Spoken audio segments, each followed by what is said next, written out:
आज गाड़ी मैं चलाऊंगी। ठीक है, आइए जाने में। एक मिनट, पहले तुम ये बताओ कब तक ऐसे चलता रहेगा? तुम अपने पति और बच्चे को कब मरवाओगी? अरे तुम बिल्कुल भी टेंशन मत लो, बहन को तो मैंने घर से बाहर निकलवा ही दिया है। और रही बात पति की, तो उसे छत से मैं कभी भी धक्का दूंगी, वो तो वैसे ही मर जाएगा।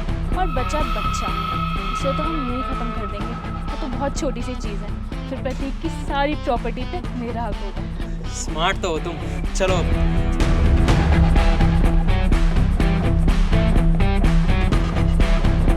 आज तो इसे छत से नीचे फेंक के ना इसका चैप्टर ही क्लोज कर दूंगी। भाभी, भाभी ये आप क्या कर रहे हो? मुन्ना को इधर दो। हाँ ना, ये तुम क्या कर रही हो? मुन्ने को इधर दो, मुझे इसे जिंदा नहीं चाहिए, नीचे फेंकना है मुझे, फटाफट तो इधर। भाभी आप ये क्या कर रही है? अब मुन्ना को नीचे फेंकने जा रही थी। आपका दिमाग तो ठीक है ना? हाँ ना, ये तुम क्या कर रही हो? ये क्या कर रही हो तुम? प्रतीक अच्छा हुआ तुम आ गए। तुम्हें पता है तुम्हारी बहन ना हमारे बच्चे को मारना चाहती है, छत से नीचे फेंक रही थी ये। नहीं भैया, ये भाभी आप ये सब क्या बोले जा रहे हो? नहीं भैया ये सच नहीं है, मैं तो मुन्ना को बचा रही थी। सच तो ये है कि भाभी मुन्ना को नीचे फेंक रही थी। नहीं प्रतीक, ऐसा कुछ भी नहीं है। तुम सोचो, मैं तो माँ हूँ इसकी, मैं इसे जान से क्यों मारूंगी? यही मारना चाहती थी इसे जान से, क्योंकि ये जलती है मेरे मुन्ने से। लेकिन भाभी आप ये सब क्या बोल रहे हो? मैं मुन्ना से क्यों चलूंगी? मैं तो उससे प्यार करती हूँ। हाँ ना, मुझे सब पता है। तुम अपने ससुराल वालों को बच्चा पैदा करके नहीं दे पाई, इसीलिए तुम हमारे बच्चे को मारना चाहती हो। क्योंकि तुम अपने ससुराल वालों को बच्चा नहीं दे पाई, इसलिए तुम हमारे मुन्ने को भी मारना चाहती हो, हमारी भी खुशियाँ छीनना चाहती हो। अरे बस कर दो, हमारे मुन्ने ने क्या बिगाड़ा है तुम्हारा? आहाना, मुझे पता नहीं था तुम्हारी हमारे बच्चे के लिए ये सोच है। नहीं भैया ऐसा कुछ भी नहीं है। अरे चुप करो तुम, मुझे तुम्हारी कोई भी बात नहीं सुननी है। निकल जाओ मेरे घर से, और आज के बाद अपनी शक्ल दिखाने की जरूरत नहीं है। निकलो।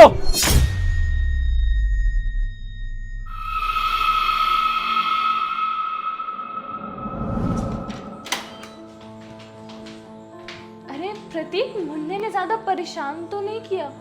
परेशान तो बहुत किया, काश तुम उसे उस दिन छत से नीचे गिराई देती। प्रतीक शायद तुम भूल गए हो, वो तुम्हारी बहन थी, मैं नहीं। और थैंक गॉड हमने उसे घर से बाहर निकाल दिया और हमारा बच्चा भी सेफ है।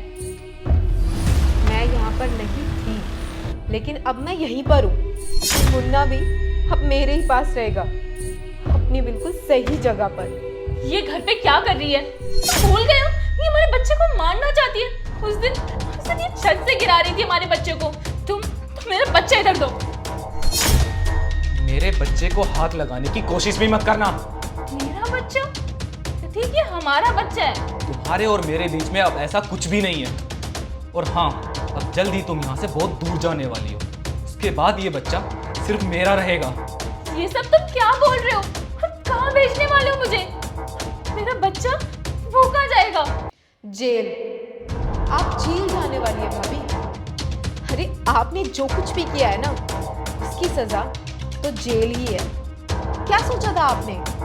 हम सबको खत्म करके अपने आशिक के साथ हमारी ही प्रॉपर्टी पे ऐश करेंगी आप?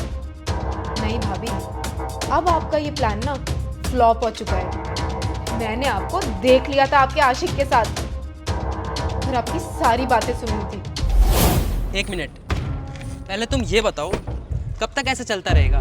तुम अपने पति और बच्चे को कब मरवाओगी? ये तो भाभी है। ये किसके साथ है?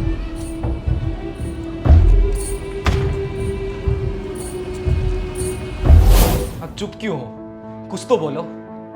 अरे मेरी बहन ने इस बच्चे को जन्म नहीं दिया, लेकिन तुम तो इसकी माँ हो ना, फिर भी इसके बारे में ऐसा सोचती हो।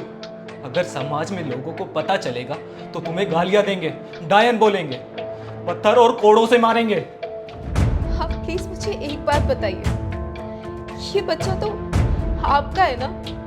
इसे आपने ही पैदा किया है, तो फिर भले ही आप हम दोनों को मारने की सोच रही थी, ठीक है, लेकिन अपनी ही औलाद को मारने के बारे में आपने सोच भी कैसे लिया? अरे मैं माँ नहीं बन सकती, लेकिन मुझ में आपसे ज्यादा ममता है। और आप तो अपनी औलाद को मारने चली थी। कैसे भाभी? आप इतने पत्थर दिल कैसे हो गए? मेरा मन तो कर रहा है कि तुम्हें खींच के एक तमाचा दूं, लेकिन नहीं, मैं तुम्हारे जैसा नहीं हूं। अब ना यहाँ पर रुको मत, मेरे घर से निकल जाओ और आज के बाद मुझे अपनी शक्ल दिखाने की जरूरत नहीं है। निकलो यहाँ से।